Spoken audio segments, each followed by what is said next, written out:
Good morning to everyone, and welcome to another exciting episode of Riding Through the Unknown. As we're going to take a interesting adventure this morning, and my guest I am so blessed to have on is a returning guest who some of you may remember we had back in July before the conference. So we are going to catch up with Gina, and she has a couple of videos for you all. And so before I turn it over, we do have Anchor Haven who is saying hello from the UK. So that's pretty cool. And thank you for tuning in.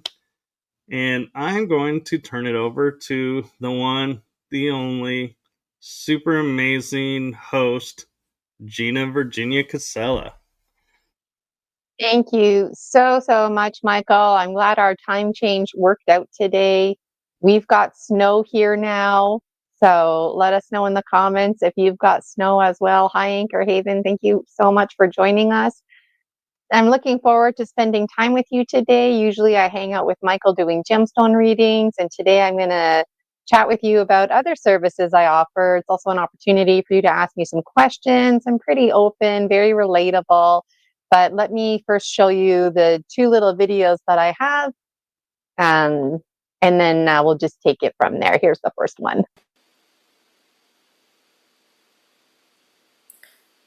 Gina Virginia Casella, specializing in mind reprogramming, safe extractions of intrusive entities, cord cutting, soul retrieval, including illuminations, all while keeping chakras clear and aligned. Once you know what it's like to stand in your power and know your value, you simply won't go back to your old matrix. This is a profound full disclosure which will insist you continue to stand in your power and remember your value as the master scribe of your life that is your birthright to be. Gina is committed to providing clients with memberships for regular maintenance. When you book with Gina, it all starts with story medicine, using the Gnome King's gemstones complemented by the Dragon Dreams Oracle. Then Gina will investigate your energy field, providing appropriate services. It's likely clients will require energy medicine services and mind reprogramming. The mind can only focus on one presenting problem at a time, making regular sessions desirable. Clients who are not familiar with these services find relief in the knowing that they can simply surrender to Gina. Memberships are designed to provide a structure for the session. However, depending on what presenting problem identifies, will depend on the service clients are provided. Clients never have to worry if they need this service or that service. They simply need to book a private. And you can do that by clicking on Learn More or go straight to the Buy Me a Coffee website under Memberships.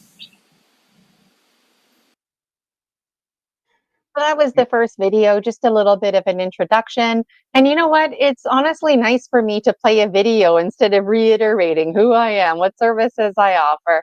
But that is the gist of it. I do have another little video that just describes a little bit more about me. It's a couple minutes long. I hope you enjoy it. And I can't wait to dive into a discussion with you.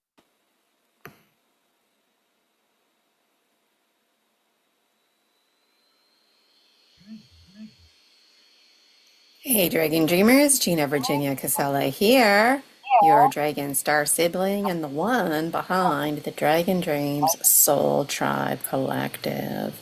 It is my fucking pleasure to assert that the Akashic Records are not a permanent record, because your past never defines you.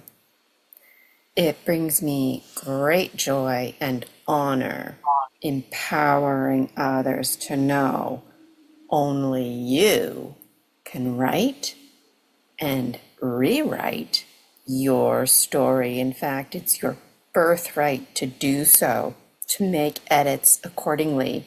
The master scribe and authority you are of your life. The best intended contract is an intention. You were never bound to anything, even if you wanted to be, as we exist in a constant state of alchemy. No more life living you. The pen is very much in your hand. Take charge of your story. Shed false limiting beliefs and the matrix holding you back. Make your story count. I hope you have the courage to be yourself and to be all you can be. I know it's not easy, and you're fucking worth it. Yes, you. You really can change your story to change your life. You're the biology and the belief in the biology of belief. Discover Gina Virginia Casella.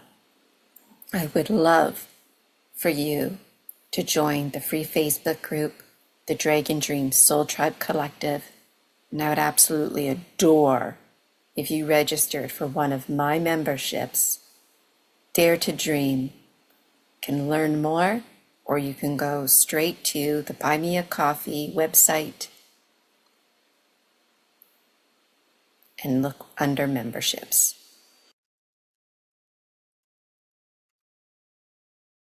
While I play those videos, and I really appreciate folks who are tuning in, noticing the comments. And Anchor Haven, I'm jealous you got a Psychic Duck t-shirt. And the snow it's wet, it's dark, it's out there. And I'm having tech issues too lately. Things just don't make sense. So hopefully that'll clear. And hopefully, you know what, I'm going to take that as a compliment that we're pushing through. Because there's no reason why we should be stopped. And I don't know if anyone out there can relate, but I feel like the more I shift and change my matrix and take hold of the biology of belief in my matrix and really take charge of my story, my Akashic record, I start to bump and collide. There's resistance, and as frustrating as that is, it's actually a good sign that you're about to break your matrix or break whatever habit it is, break whatever pattern, because your mind's number one job is to protect you, even if it means creating false inhibiting beliefs, lying to yourself, and keeping you stagnant and stuck. Why? Because it's familiar, and what the mind perceives as familiar, the mind perceives as safe. So now I'm just kind of ranting here, but this is important to me, and why I get so passionate about it, because something very simple like comments and technical frustrations, I'm going to insist that it's a sign that we're breaking the pattern. We're breaking this pattern. Patterns are meant to be broken.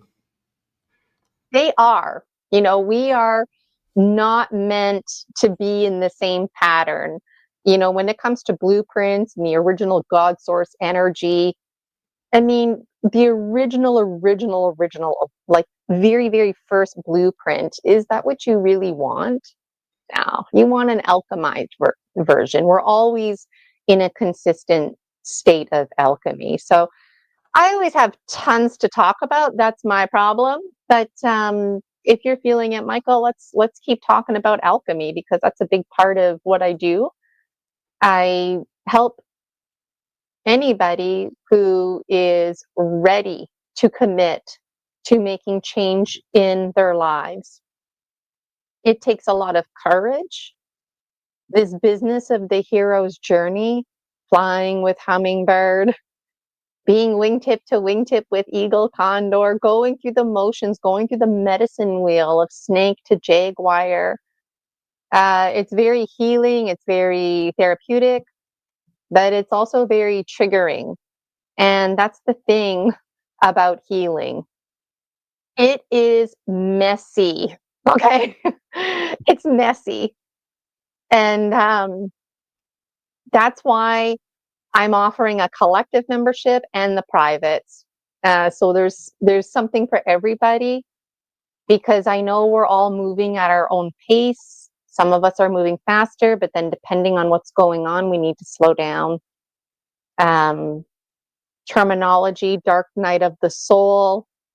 There's lots of words floating around out there, but ultimately we're always shedding our skin. And before we're even born into this world, we come here with programming. And for me, I'm hypersensitive about that. Where did this programming even come from?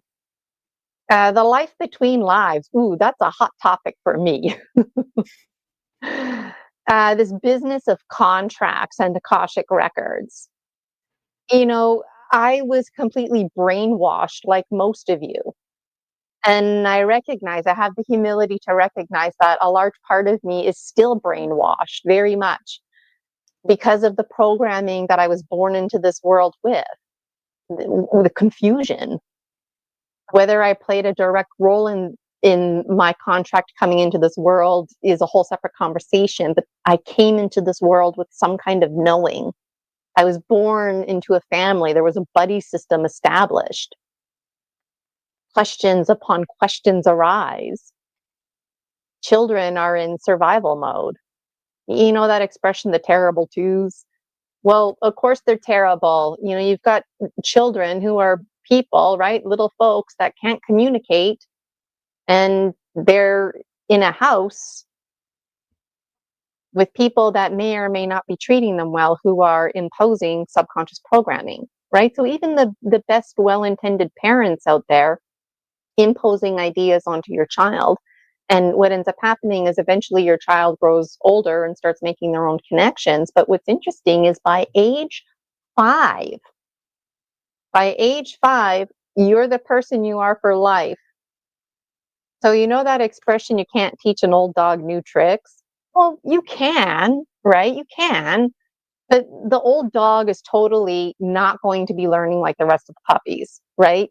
Just incomparable. And that's like the 5-year-old. And so I've always been really passionate about inner child work. I was a kindergarten teacher. I was a teacher for 20 years. So child development to me is very important. And I see when I'm doing hypnotherapy and when I'm helping folks with false inhibiting beliefs and backtracking these timelines, and now with my energy medicine training, it's like all I see is that inner child. And like on an academic level, where you're at in grade 3, that's where you're at basically for life. But socially and emotionally, like the whole person, the things that shape your values, the way you think and feel, telling the truth, telling lies, virtues, those kind of things, your character traits, all of that by the time you're age 5. And then it's only at age 5 that we start public school. And so I'm very passionate about this missing gap from age 0 to 5. And I've always been an advocate for the early learning years. But what's interesting is as my work and my own personal journey unfolds, it seems like there's past life work. And even though in a past life or an alternate life, you might have been a different age, developmentally, you were a child. And so this is very fascinating for me, because I might be having a conversation with somebody under hypnosis, or they might just be telling me about a memory they had. about a past life where they don't know how old they are, but they know that they're an adult. Okay, they're like above age 25, somewhere under, I don't know, 25 to 45, somewhere in there. But when they're talking to me and when they're sharing their information and even their body language, it's like, actually, I think you were more like a 14-year-old. Developmentally, those were the days. Michael and I were talking about war and veterans before we went live, and a thought that just dawned on me was after World War, I don't know if it was World War I or II or maybe both of them, but here in Canada, like most of the population was something like under the age of 35. Like there was just no elders available at all. So there was this huge gap in knowledge, and I've been going on. Like I said, I always have lots to say, but it's kind of And up in the comments here. there actually is a question for you from Flixlove. They're saying somatic release and or hypnotherapy. What is the connection, Gina, do you think? Yeah, so somatic for me is always psychosomatic. So I'm not one to get hung up on vocabulary, but just for a point of clarification, um, how you think and feel is so important that it causes ailments or it could inspire healing, because every single thought that you have creates an emotional response. That's why it's important to learn how to come from a place of indifference. Even if something really ticks you off, indifference, indifference, indifference, because you don't want your body to be taking those hits. It takes hits.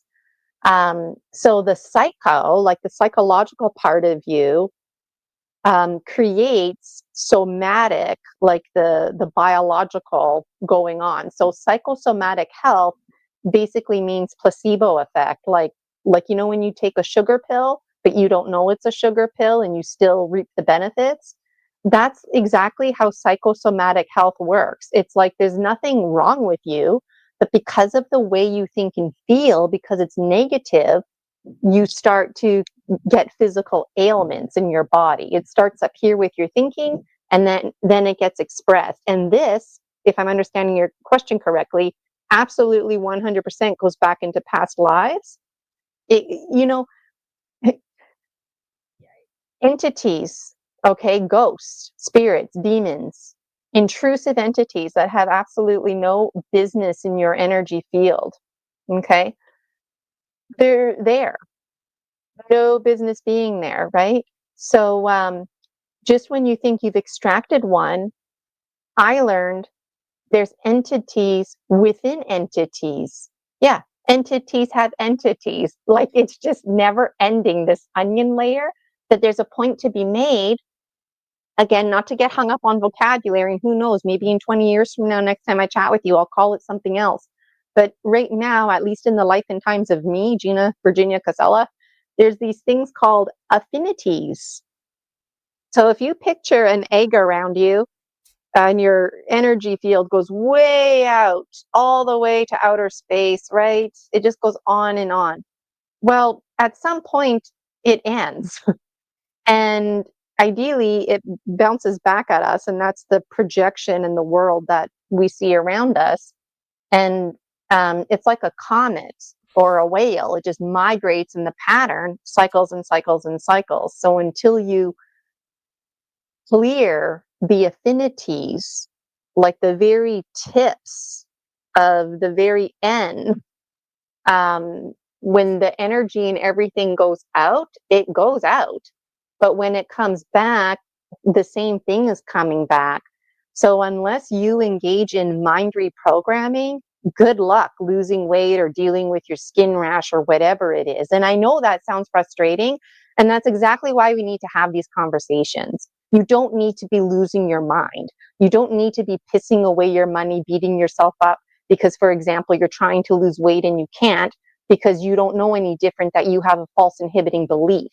Most people who are overweight have absolutely no issue with food that they eat. It's because they don't feel safe. So they have to be big. And how do you get big? Well, you can eat food. And that's the child mentality and your mind's number one job to protect you. So now I'm getting passionate again. Sorry. Ever since like I was always passionate about, child development and whatnot. Then I got into hypnotherapy in 2021. Now I'm an energy medicine practitioner, and it's just reinforcing. And so I was going to make a point, and the point was, if you're beating yourself up because you're not getting results in your life or whatever it is, that's a very strong indicator you need mind reprogramming. Now, what about if mind reprogramming doesn't work? That's one of the stigmas. Like, why wouldn't it work? Well, maybe you weren't ready to receive it. Like you were too closed off, right? But there's another reason. You might have an intrusive entity. You actually might require a shaman to go into your personal space. And for me, that's like more intimate than having sex. We're talking about somebody entering your energy field. And that's why I'm hypersensitive about intrusive entities. Those are not spirit guides at all. Just interrupt me when I'm getting passionate, because I find that's happening a lot. Like the last month or so, I've been going on these rants. Oh no, you're totally fine. And one of the things you mentioned, I kind of was like laughing about, was you go, in 20 years, hopefully you'll be back on the show. And I was laughing, going, I hope it doesn't take 20 years to get you back on. Yeah. Yeah. Hey, everyone, it's been 20 years. I'll wear this vest again, right? Hey, my vest has pockets in it. That's something worth mentioning. But I think I answered your question. The chat went up. I can't see the comments now. They're talking. They're somewhat talking amongst themselves. And one thing though that I find interesting is I'm working on book You're 3, welcome, which is metaphysical, and one of the sections in the book talks about the dark night of the soul.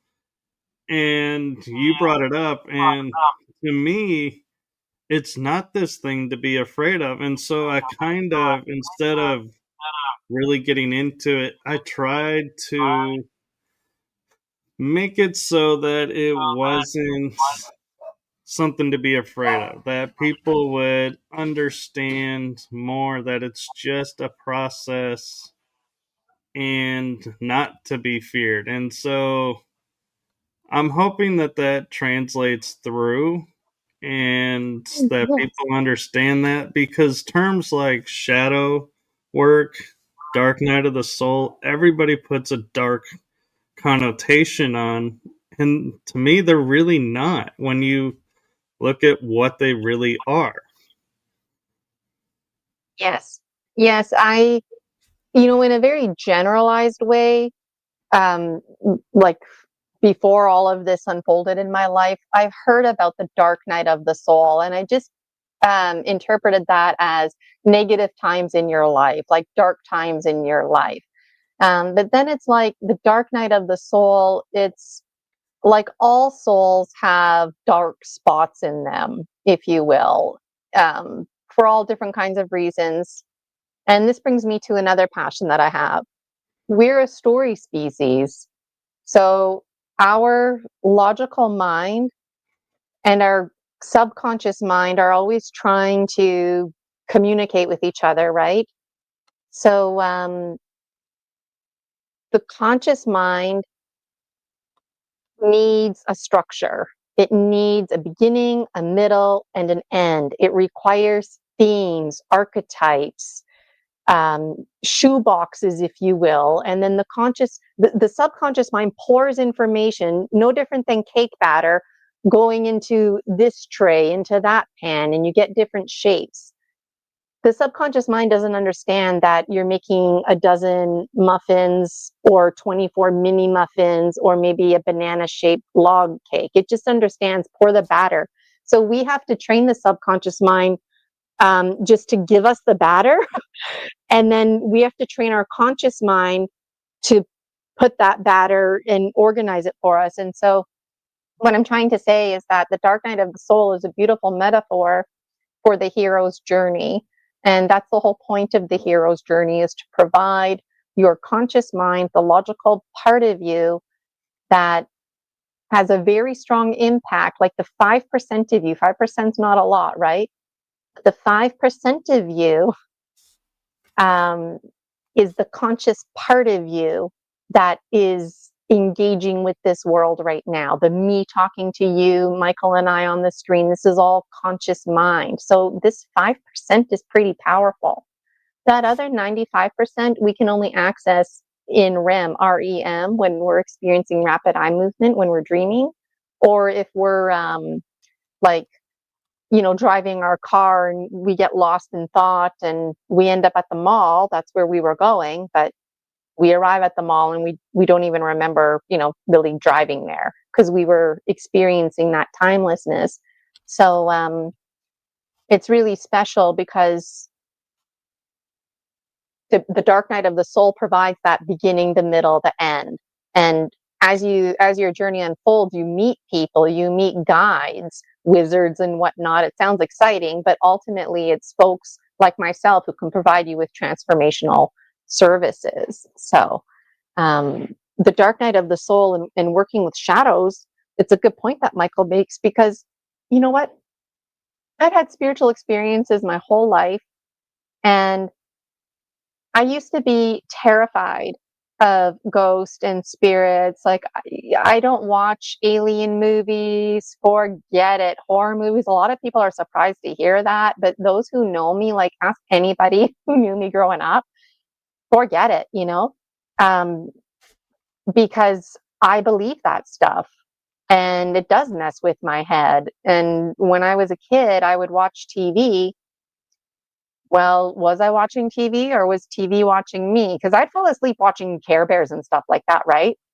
But then I'd wake up and there's like some ET show on, and it's like, what? Like, but those, I don't think that was TV. I think that was a communication, and the TV was a bridge, you know.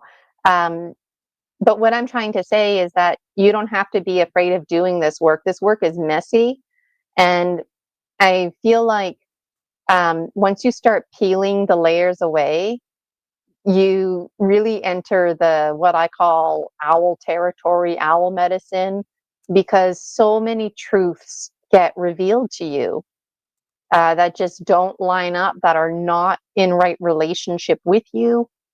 And then that's how you can make permanent, pervasive, powerful change. And so, yeah, I actually forgot, but it was just, I don't even know, like 8 to 10 years ago now. I I wouldn't even want to talk about ghosts or anything. And I was always interested in things like Bigfoot. I've got lots of passions, but story species for sure. And I do believe that stories are one of our best medicines. And I do believe that we can heal with the earth.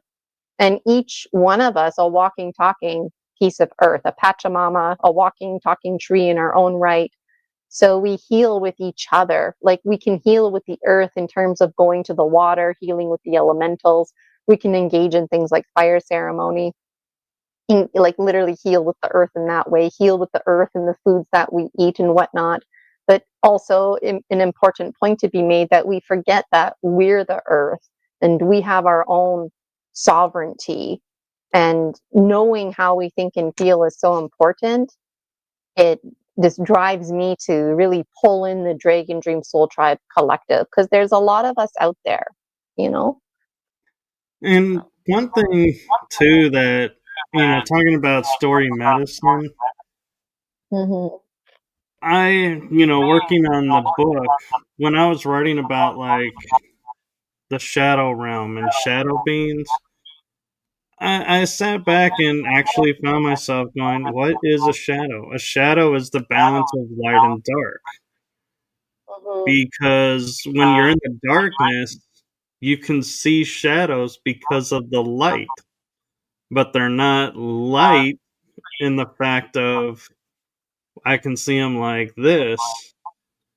And so I find it interesting that, why now I'm seeing and hearing it that way. Mhm. And I hear the echo myself, and I'm trying to figure out where it's coming from because I have nothing open. I don't hear an echo. But yeah, so I'm curious your thoughts. Oh, I Oh, see I it. It's know. coming through Your your screen. speaker. Oh, sorry. But We just really want you to hear us. We want to echo. but I'm curious, Um, do you think of the shadow the same way as it's a being I do that's and I in don't. light and I've really dark? let go of categories. I believe shadows, like you said, like there's light and dark. Someone's got to be the light, someone's got to be the dark. Just because they're the dark doesn't mean they're bad or evil. They're just dark. So even once they're clear, they're still dark. That's who they are, right? But there's an energy out there, and energy can become stagnant, and it collects, and it starts to harden, and um, just like string theory, you get like one plus one is two, two plus one is three, and you start layering the shadows, if you will, to the point that it's very dark and heavy, um, and it's stagnant, and it can be holding energy like toxic thoughts, for example, and that can become a shadow. I could die and I could become an intrusive entity for whatever reasons, and then I would be perceived as a dark shadow, um, because I'm a being of light. So I shouldn't be a shadow. I should always be in a state of light. Like when my soul leaves my body someday, I should be homo luminous. I shouldn't be homo darkness. But I do believe there are homo darkness out there. There needs to be, just, so I guess I can't really answer your question. Like there's like shadow people who are no different than light people. It's just one is shadow, one is light. And then there's positive folks and negative folks. And the negative folks are your stagnant energy, and they need to be cleaned out, you know? Well, So, and also when we think about it, we, walk in the light and the dark, and it's a matter of choice. But even when we're in the dark, we're not necessarily bad. It's just we're doing something that we just maybe don't want light shined upon yet. But out of the darkness comes the light, and out of the light comes the darkness. So they need each other. And I think it's the balance. And I think that's where we go wrong is we think you have to be light or dark, but we got to be both. yes.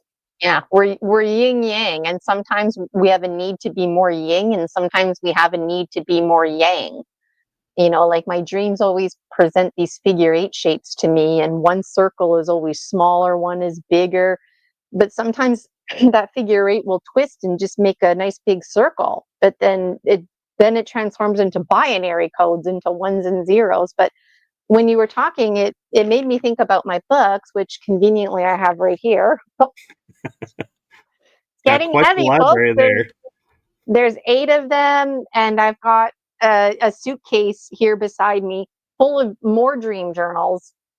But book 8 in particular, um, it's Scary Dreams, talks about things that you're talking about, because in book 8, I'm this little ghosty girl. I'm 3 years old, and I'm hanging out with these kids that don't even know about me. They have like no awareness at all, because I'm a ghosty girl, and I play with them, right? Yeah, thanks for changing your hat quickly.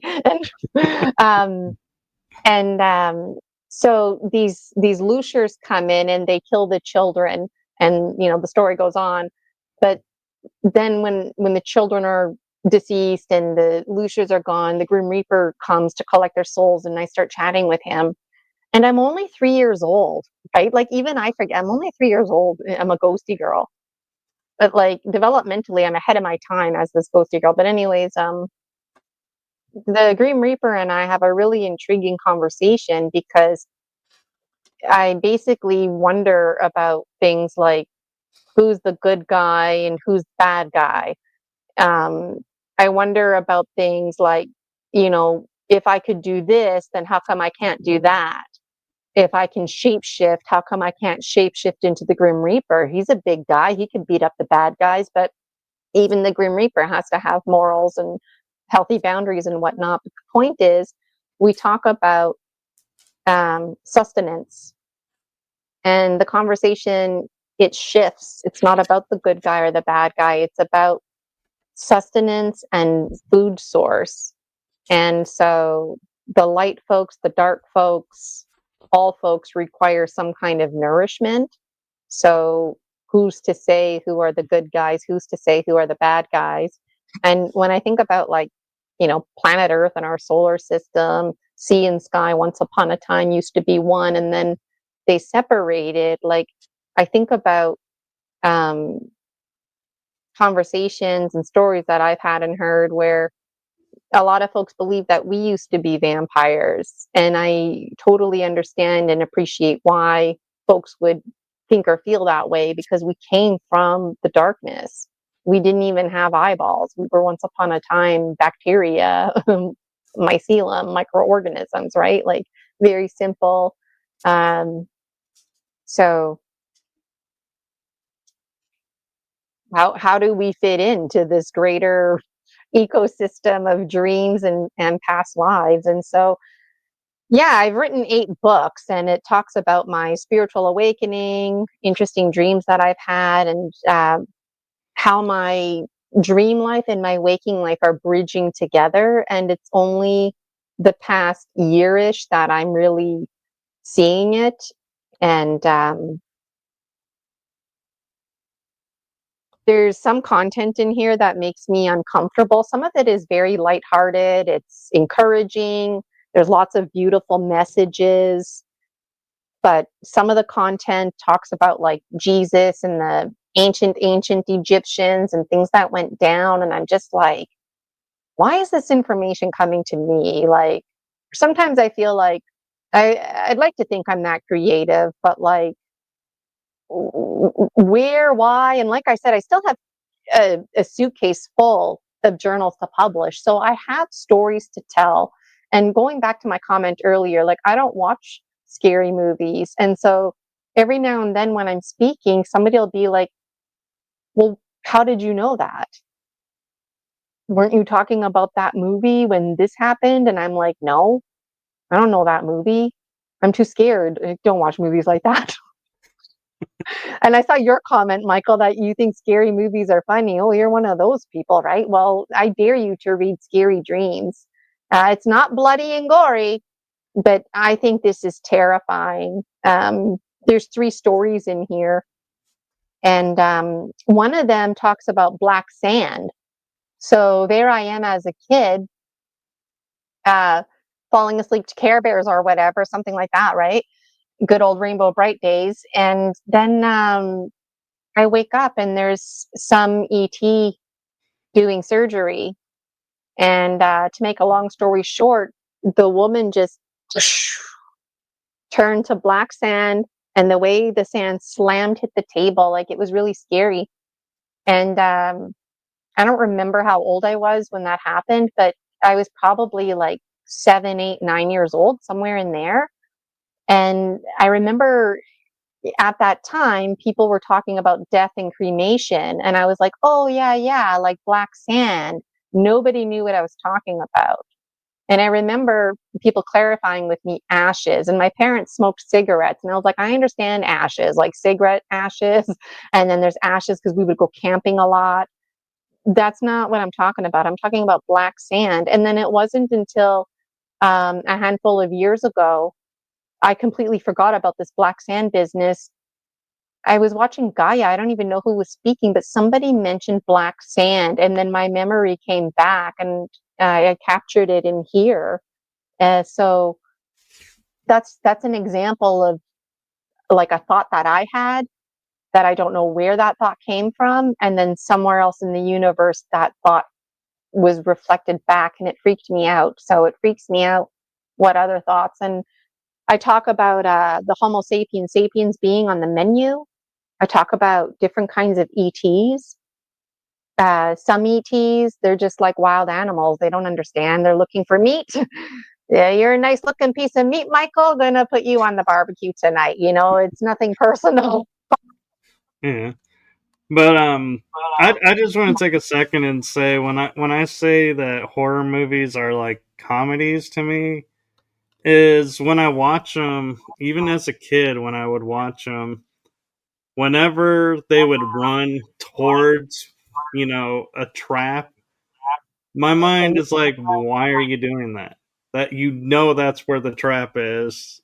And Yes. I would just find it funny that they would go there and then be like, well, why are we trapped? I'm like, because you did it to yourself. And so it's like, I never saw the horror as horror. I always saw everybody's choices they were making in the movie and going, yeah, it's like, and there's a commercial where the kids are trying to get away from this serial killer, and there's a running car, and this one girl smartly says, "Why don't we get in the running car?" And the kid goes, "Are you crazy?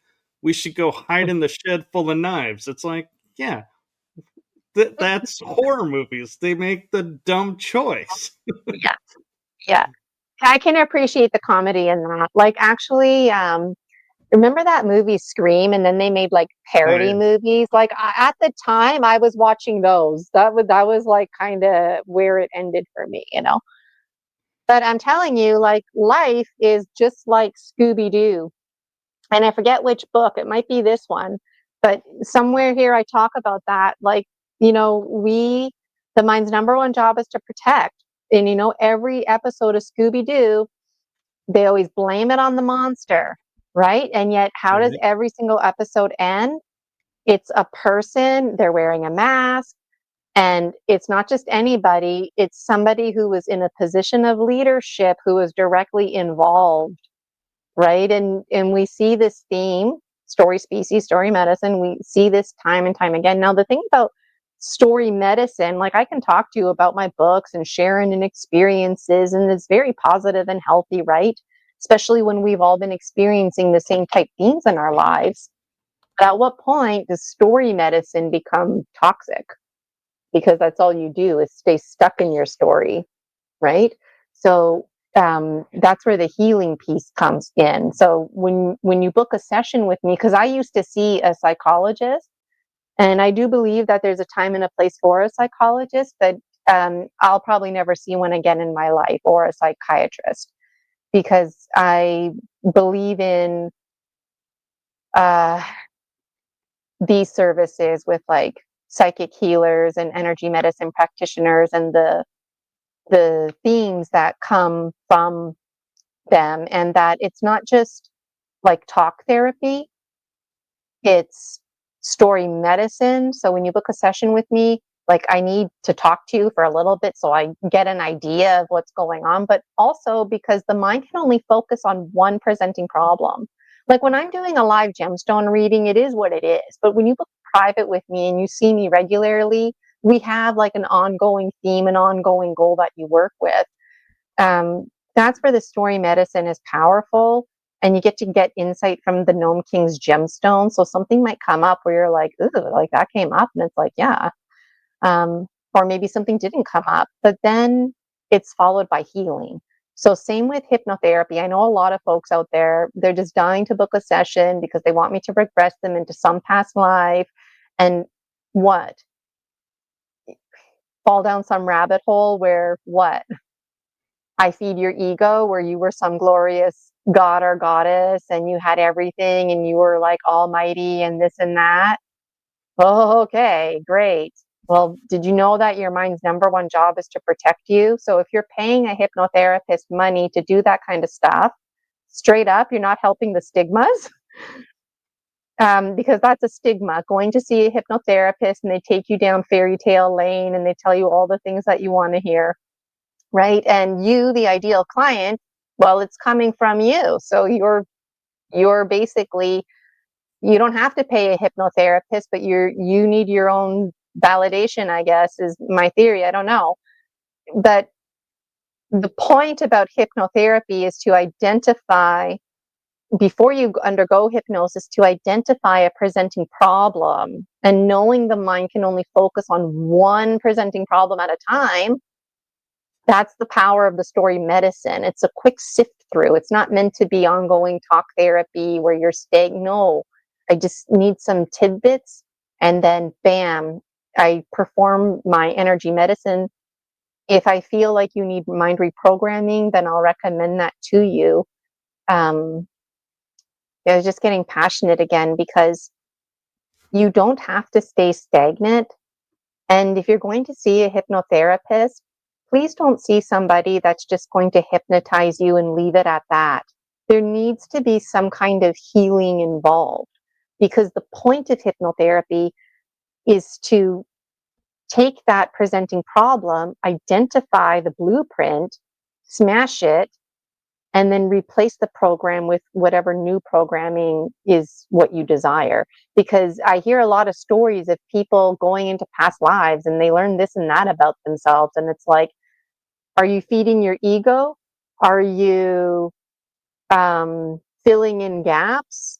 Are you even interested in healing? Are you just interested in interesting stories? I don't know. But knowing that your mind's number one job is to protect you, now that I've shared this insight with you, maybe some of you weren't aware, how does it make you feel that, you're paying money to go and see somebody and you're staying stagnant? Or, like when I regress somebody and all we do is happy scene after happy scene, that's like a huge indicator that there's something that the mind is protecting fiercely. And in a situation like that, which happens often, I'll regress you maximum 3 times, and then I go straight to the inner child. I'm not messing around. I'm not going to regress you, and then it's like, what, years go by? No. Ideally, somebody would book a private session with me for a few years to a handful of years. You come see me regularly, and then you're like fully healed and you're okay, and probably you'll become an energy medicine practitioner too, or something like that. But I just want to say, I was getting caught up in a pattern where basically I was following systemic approaches because of fear-based scarcity decisions, because I needed paperwork filled out when I first went on leave. And I'm not interested and very turned off in anybody who's offering like 20 years of therapy. To me, that's not how healing works. And when you book with me, you don't have to be scared about what comes up, because it's always like watching TV. You're always safely from a distance. So you're here, and whatever regression scene is unfolding, it's there. And I don't keep you in there forever. Like, we literally go in, I get what we need, we go out. So it's very powerful. And systemic approaches.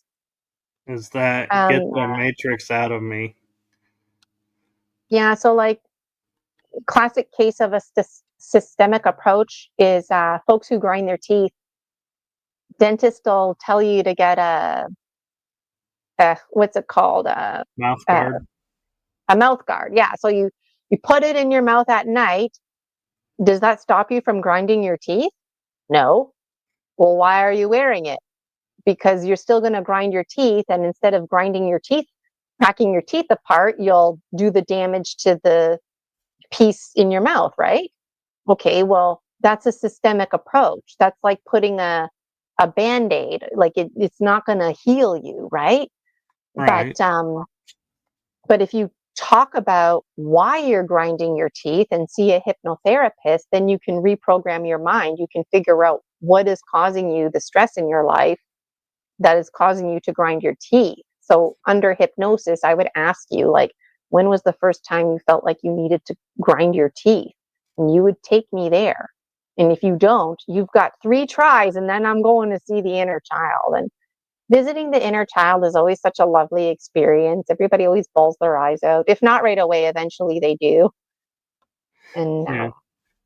And what I find interesting is, you on your path, me on my path. I didn't do hypnotherapy.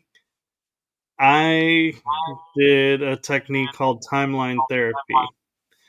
And timeline therapy is where you're going in a trance state, you go to the root cause of an event, you watch it, then you're pulled out into a third person view and you watch what leads up to the event, and then the after effect. And your job in that is, yes, you see the trauma or you see what caused you to have this pattern or whatever you're doing. But then you're challenged to go, well, knowing now what led to it, what came of it, what positives do you have learned now from this experience? And you share what you learned positive. Then they anchor it in that moment on your timeline. So it could be past life or current life. And it ripples to the present. And you can, how you know it worked, in my opinion, is say, somebody talking about a topic triggers me. Well, the next person who comes up and raises that topic, I'm not triggered as fast. I may get triggered, but not as quickly. And so it's like, oh, it's working. So now there's another root cause to go to. And you just keep whittling it down until, but you get to see the progress. You get to see, for yourself, it's working. yes, that's awesome. I never heard of that before. There's different modalities out there. So that's basically what I do, but it's not described like that. Uh, um, I use Marissa Peer's RTT, Rapid Transformational Therapy, Hypnotherapy. I don't sell modalities, but if folks out there are feeling inspired and you want to learn what I learned, Marissa Peer, she taught me. I had the honor of being one of her students. And you know what? Like after you see a hypnotherapist, you've got homework to do, right? There's a personalized transformational audio that's created. Now, what I do, just to keep it simple, is I record the session on like video. So I just timestamp the video. So you get your video and then you just fast forward it to that part. Um, you need to listen to that for 21 days to reinforce why. It has to do with the rules of the mind. So even in Michael's example, if he's like, I'm not triggered by this word anymore, I don't have to finish listening to this transformational audio, it's only been 2 days, I feel fantastic. You need to listen to it for 21 days consecutively because it's all part of this programming and how the mind works. And it is frustrating, but if you can get to know the rules of the mind and how they work, then you can play the game, if you will, and you can really start living your life and seeing the changes. And I know it sounds frustrating because a lot of us, it's like, well, Gina, I need help with this, and this, and this. Like, how many, I can only focus on one issue a month. And it's like, yes. And some people ask me, like, can I do 2 hypnotherapy sessions a month? I don't care, Gina. Like, I'll do 3 if I have to. And it's like, pick one. Otherwise, it's not going to be effective. Right. So when you book with me, honestly, doing hypnotherapy every single month back to back, I feel that's too intensive. You might want to take 3 to 5 months to do hypnotherapy. Not enough, things not being available to you, feeling like there's something wrong or different about you. Those are the top 3 things right there. So there's like 3 months right there. Then if you've got skin irritability, weight issues, whatever, we'll go through that too. But I also provide you with my energy healing. So I love this work. It comes naturally and easily to me. I was intimidated to learn energy medicine, and it's pretty powerful stuff. I'm winding chakras and cleaning them out, and I can feel like a funnel shape. Sometimes they're skinny and narrow, sometimes they're wide and warpy.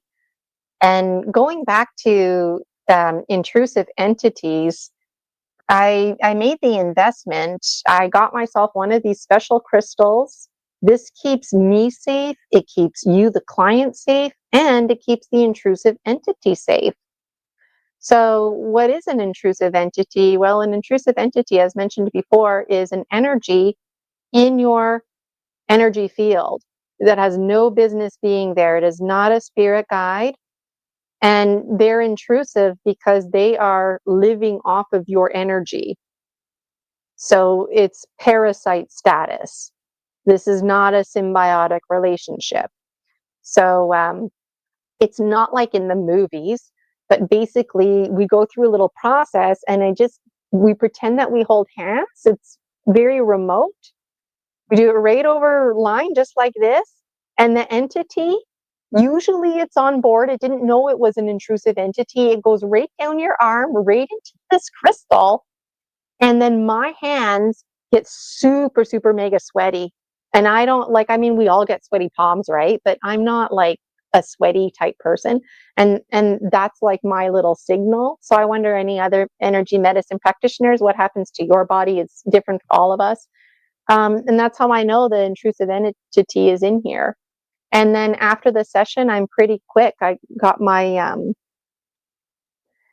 special little cauldron here with some salt, and I get the alcohol, and it burns so hot blue you can't even see the flame. And so I guess I want to excite you about what I do. I want to let you know too that it's safe, because what I do with great reverence.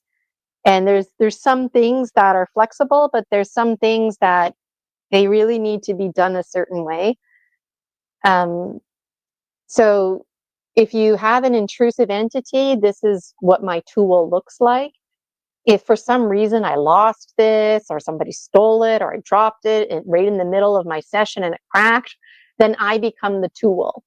And in a situation like that, then I'm put myself at risk for basically throwing up, like shamans do in the middle of nowhere that don't have access to crystals and stuff like that. And that can become dangerous. So it's important that we use these tools, because when I did my energy medicine training, I didn't want to buy anything, because a year ago I became homeless. Those of you who are following me and familiar with my story. So I was like, I'm not buying any tools, not after what I've been through. You can forget it. And it was like, this was the one tool. And another tool was the rattle, because it helps with the hypnotic state, even though with energy medicine, you're not in hypnosis, right? So if you do hypnotherapy with me, I get you under hypnotherapy. If you're doing energy medicine, if you slip under hypnotherapy, that's your thing. My pendulum broke. I've had to fix it twice. Um, but the pendulum, those of you who know me, I'm in opposition of the pendulum. So the pendulum was a hard one for me to accept as a tool, because when I was a teenager, I used to ask the candle yes, no questions. And if the flame would rise, that meant yes. And if it would go low, that meant no. And so I perceived the pendulum as no different. But me, I'm guilty like everybody else. You get obsessed with the pendulum. You start asking inappropriate questions. It loses its meaning, right? So I started a relationship with myself and trees. Now I've moved around a few times now, so I don't have this relationship, but there was a time where there was a few trees that I used as a pendulum, because I got to know like their yes or their no. And I always tell people that you should do that with your body. You tell yourself, like, my name's Gina. Okay, that feels good. But if I start saying my name's Michael, like my body knows, wait, that's not true. And that, where do I feel that in my body? That's how you start training yourself as a dowser. Here's the thing. When you're doing energy medicine work, you need another opinion. You need the God source energy opinion. So this is where the pendulum promise comes into play. I only use the pendulum when I'm doing energy medicine work, and I only use it for appropriate times. This is pretend you, folks, okay? So when you book a session with me to do energy medicine work, this transforms into you. You become my little baby over here on my end in Gina world. And these are your chakras. And then I imagine your arms and legs and head here. And when I test, your chakras, I do it with my pendulum. And there's no second guessing. It's the pendulum promise. It's the immediate what I'm sensing and what direction it's going in. It needs, I mean, we can do a show where you just do Q&As for me about my tools if you want, but the tools that I use are really special to me. I've even got butter knives here. They're just butter knives. They're not sharp, but this is important for cord cutting. So this is very serious work that I do. This is not just me farting around, working with imagination. It's real. And on an energetic level, it goes right out to outer space and beyond, working those infinities. And those of you also familiar, this is my dream scarf, which has seen better days, but now it's really special. It's supposed to look tethered. It's 3 scarves wrapped up into one. It's my dream scarf now. And I try to remember to wear it when folks have sessions with me. But I was able to personalize my tools was the point I wanted to make. And so everything just came together. Some things cost more money than others, but everything is connected. Even this feather, I found this in the backyard. And honestly, I was hoping for a bigger feather because I instead of having these butter knives, I wanted like one of those long and like I have cousins who hunt. I could ask them, hey, give me a feather. But I thought, no, I wanted to come from nature. The whole entire summer, all I got was this little guy. And I thought, oh, that's because it's for when I'm cauterizing. I take the smoke from the incense because after I cut and remove cords, so it just, it's so special how everything came together. And it's such a delight for me to share this with you. And then, of course, there's my, the Dragon Dreams Oracle, which I'm no promises, but I'm hoping because I've got some things to check off my list for November. And then as a reward to myself, I'm going to hopefully sometime in December put these on an app. So I want to publish them so you can buy like a physical copy, but I thought it would be cool to have it on an app because you know what? These are heavy. And of course, my mini gemstone reading. So my dream life, my waking life, it all came together. But I've been chatting for a while here, but I wanted to just go through the comments here. Sorry. Real quick, what type of crystal was that? So if people wanted to get one, they get So because this there's is so a many clear, different types. yeah, this is a clear quartz crystal. And oops, what am I doing here? Well, You're oh well had a tech issue and hopefully she'll be back so we can wrap this up. But yes, I have done pendulum work and ghost investigations myself. I use the body. Um, and let's see. Um, I have 2 books. The 3rd book is coming out hopefully this week. And so, if you do have a book in you, I highly suggest just starting it and letting it come naturally. And let's see. Up there she is. And she's back. Can't get rid of me.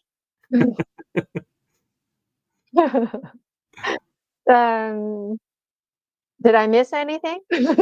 No, I was just kind of answering about using the pendulum on ghost investigations and using the body and about books. And if you have a book, start writing it and just let it naturally flow. Don't force it. And then you popped in. Pop, I'm back. So this is called double terminated because both sides are pointed. It's a clear quartz, so not rose or anything else. It has to be clear. And the way they're made, it's more skinny, narrow on the top, and then it gets wider on the bottom. Okay. And then there's a minimum of 8 faces. 2, 4, 6, 8. Yeah. Minimum of 8 faces. You can get lots more faces, but they cost a lot more money. This was Very a good true. $1,000. So this was expensive, this tool. So, and I'm just reading, Anchor Haven says that she's a pendulum alchemist. I have tools, but also use a dial in my mind, plus my full body too. Yes, and the dial, I'm a huge fan of that. Often for the dial, I'll just like think of a clock, or I think of a dial and it'll just be like low, medium, high, and I use that a lot in hypnotherapy. And you know what's cool? You can use it for pain. Turn the pain down. Turn the clarity up.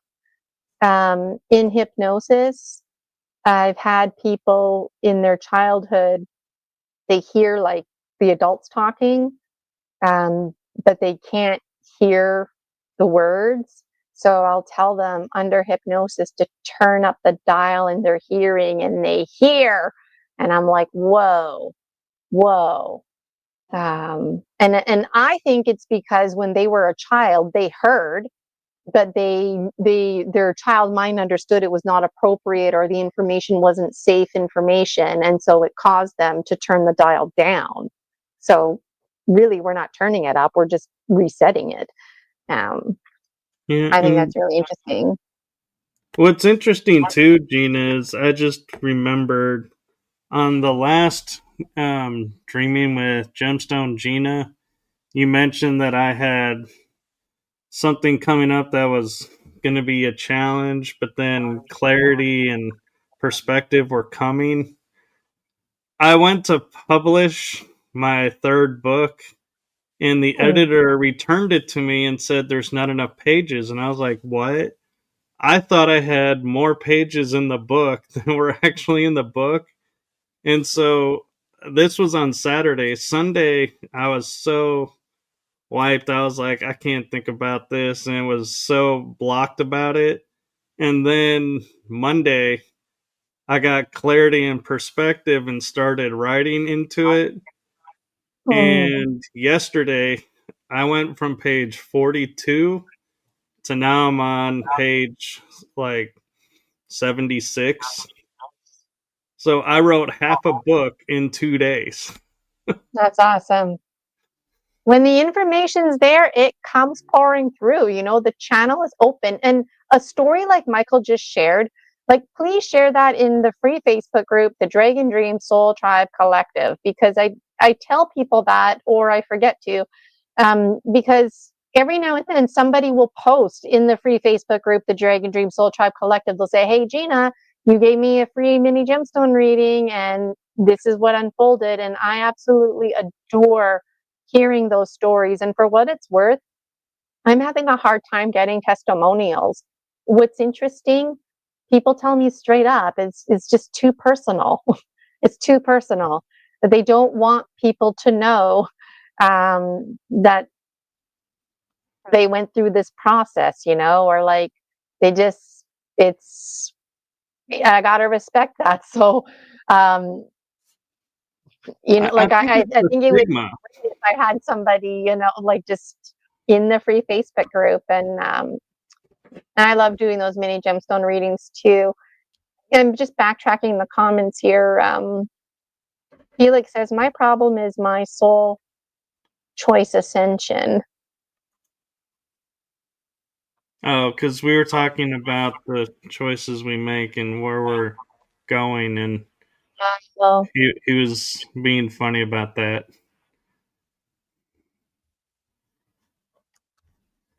yeah, and just I'm story not sure. species, story medicine. Etheric tickling. I'm not sure what Julia is referring to with that. Angry Haven says, my memories are scary enough. Anchor Haven says they repeat in my mind. Yeah, so if you're having repeating dreams, repeating thoughts, you need mind reprogramming to stop that.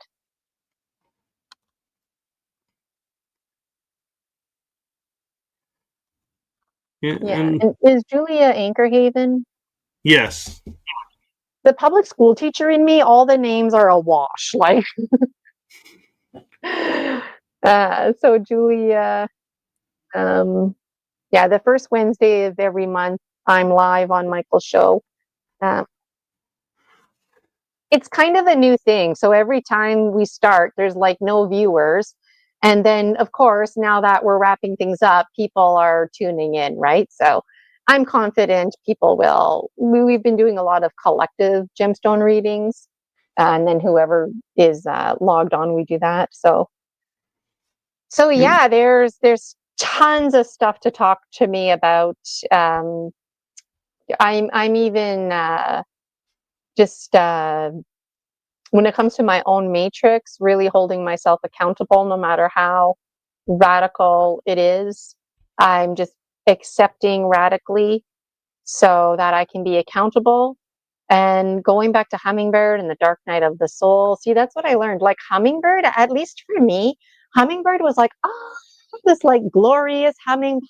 And I just could not wait to get to the level of Hummingbird. And then I arrived at Hummingbird and it's like, shit, Hummingbird is the Dark Night of the Soul? Like, I just, but now it makes sense because duality, things working in opposites, because Hummingbird only drinks from the finest nectar, right? So Hummingbird has been through quite the hell, quite the journey.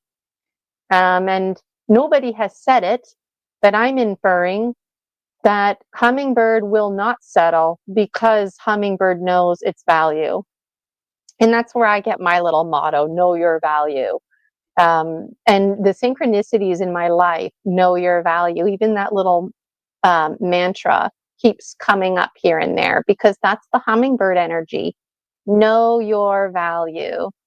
There's lots of things in life that, are shitty, like, but there's some things in our lives that honestly we're lacking the courage to leave. There's nothing holding us back. I get like a lot of us are in survival mode, but you know what? Like there's a lot of things going on too where we've lowered our standards completely and we're very trapped and very stagnant and we don't have to be. We really don't. So if you're feeling trapped or stagnant, like, I'm somebody you can talk to about the ghosties, angels, ETs. The last thing you have to you don't have to worry about sounding weird around me at all. Like the weirder, the better. My energy medicine work that I do, it's not just intrusive entities. I meant to mention earlier that like let's say in a past life, somebody bashed you on the head with a rock and you died. Well, that rock might very well still be there. And that could be why you're having migraines. Or maybe you're having a vision problem because the rock is literally like here. And I can't explain all of this stuff in great detail. I take it with a grain of salt myself. But the understanding is that the trauma, the emotional trauma of that rock being bashed into your head caused a physical imprint that stayed there. So even though you're dead, the rock biologically is broken up and whatever, and life has gone on, it's like there's a ghost rock still in your head. And a lot of us have ancient weapons, literally sticks, stones, tree branches, logs, boulders, that have been used violently against us. And when I work, like when I call your energy field, it's so cool. Like I feel the energy come here, and it's like you lie down on my little bed that I have. And even though there's no arms or legs here, there's no head, I can sense that. And I sense things like sticks and stones, and those are called crystallized energies, or it could be called a hard energy. And it basically means that so much energy has concentrated, that it's hard now, and it's causing you physical pain and keeping you stagnant. And the only thing that's going to clear that is seeing an energy medicine practitioner. So I would literally remove it. Basically, my hands enter that very private, personal space of yours. And it's an honor for me to do that. And I recognize fully the humility and privilege to do that. Because like I said earlier, like it's so intimate. Like for me, it's like more intimate than having sex with somebody. Like this is an energy field. And I've had folks do energy medicine on me as well. And um like I remember one guy telling me like, okay, you're gonna feel a poke on your side. And then I actually felt a poke on my side, and I was wondering like, was that in my head? Or but no, I think I really felt him poking. He was making like a spiral or something. But I was able to feel it. And um, I just can't say enough about it, you know? So, um, No, that's and I've true. got all these like special stones and, oh, go ahead. And I was gonna say, I can see too why the butterfly would be like the Dark Knight of the soul representation, because, or not the butterfly, the hummingbird, because the hummingbird is unlike anything else, and it's the only bird that flies in a way that no bird flies. And that's what's unique about it, is it defies all logic, it defies all constructs, and shows you, yeah, I don't have to flap my wings back and forth. Up and down works too. And it's the only bird that's a bird that flies with its wings up and down. And I think, if memory even serves right, it flies like it almost is like a helicopter, in that the wings are flapping up and down and the body stays vertical as it flies. It doesn't tilt its body forward like other birds. Yeah, the hummingbird's really fascinating. And what else is really fascinating is the size of their beak. It's kind of long in proportion to the rest of their body, and yet they do balance. And on a literal level, which is interesting because hummingbird is the opposite of snake, and snake is the literal level, and hummingbird is the mystical level, the level of drumming and pictures, music. And hummingbirds fly backwards like dragonflies. And hummingbirds, literally, their wings are not even built to fly at all. And yet, like Michael just described, there they are buzzing around, literally sounding like little motorboats. And also, on a literal level, because I talk about my dream life a lot. So sometimes people are like, are you talking about your dreams? I'm talking about real life here, folks. Hummingbirds migrate from Canada to Brazil every year, year after year, and they're not even built to flight. And they don't think or plan where are they going to get their meals And when they stop to eat, they only consume the finest nectar. They don't go towards flowers that are kind of dying or in this. No, it is only high quality. And so in my gemstone readings, I didn't realize it until this moment, but a lot of the content on today's show comes out through the gemstones because the archetypes are embedded. Where's my hummingbird? Now I'm like this one is my hummingbird gemstone here. So when I'm giving a gemstone reading, like all this information is stuff that I fall back on, you know? Yeah, it's very cool, and we're almost out of time. So you mentioned your Facebook group, and where can people get your Yeah. books? So my books are on Amazon. The best place to go is GinaVirginiaCasella.com. One link to rule them all. I've got free resources, lots of videos on YouTube, Story Species, Story Medicine every Wednesday. That's what I do now. So if you're an author, did I say every Wednesday? It's every Every Monday. Monday, but actually in 2026 it's going to change to Tuesday, but once a week. Okay, once a week for the focus of this year conversation. Once a week I'm hosting Story Species, Story Medicine, and right now there's a lot of me. I'm really lacking guest speakers, and you have to have published a story. You can be an illustrator, graphic artist as well. But the point, the make or breaker with me and Story Species, Story Medicine. So who am I, right? Like I'm just another person telling a Bigfoot story. That's the people I need on my show. Other people like me who have zero credibility, who are just everyday real people, but who actually took it to the next level to publish a book with their real name or provide illustrations for somebody to help support. That's the Story Species, Story Medicine that I'm after, because we find healing with each other.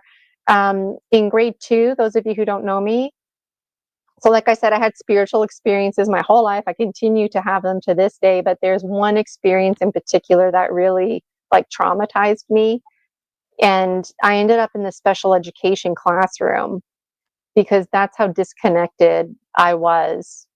2 angels came out of my wall.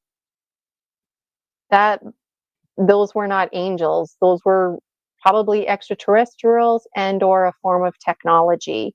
But you see, my mind's number one job was to protect me. So my mind told me that it was angels.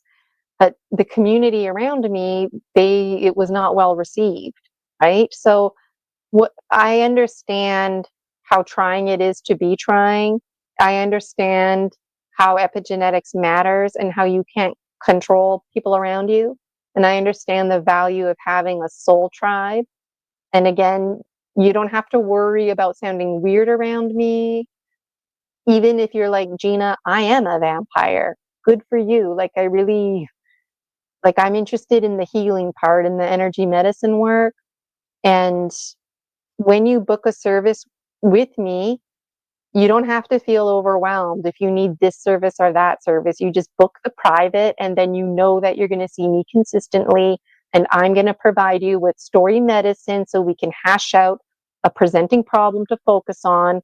And then I'll be providing you with appropriate energy medicine or mind reprogramming. So you don't have to worry about soul retrieval or cord cutting. And honestly, like something like soul retrieval, you're probably going to need multiple extractions and at least like 1 to 3 mind reprogramming sessions before you get to that point. Because you backtrack timelines and whatnot, and you're worth the investment, folks. You're really worth it. And I love talking about dreams, all half remembered, half misunderstood. So GinaVirginiaCasella.com. Check me out there. I would absolutely love for you guys to join my free Facebook group, the Dragon Dream Soul Tribe Collective, and I would adore if you registered for one of my programs. Thank you, and thank you to everyone in the chat room, and thank you to everyone who's going to watch this. And normally, this is the time where I would say good night to everybody, but this is the morning, so I Yes. guess, I Folks, guess I it'll can't be do 9 o'clock at night. yeah. I'm awake at 3, 4 o'clock in the morning. Like I must have confused it with 9 a.m. when we originally scheduled. It's all right. It's all in divine timing, and so it's perfect as it was. And we had people in the chat room, so that was Yeah, really really cool. And nice to have people live. so thank you, and we hope to have you back on again. And as we mentioned a couple of times, I'll reiterate it just one more time: is tune in when the first Wednesday of every month at 11 a.m. Central Time, noon Eastern Time for 1 hour. It is strictly 1 hour of dreaming with Gemstone Gina, where she does her free mini gemstone readings for us. So tune in for that and make it a wonderful week, and we'll see you on the next episode. Have a good Thank day, you again, everyone. everybody. See you. Thank you, Michael. Thank you.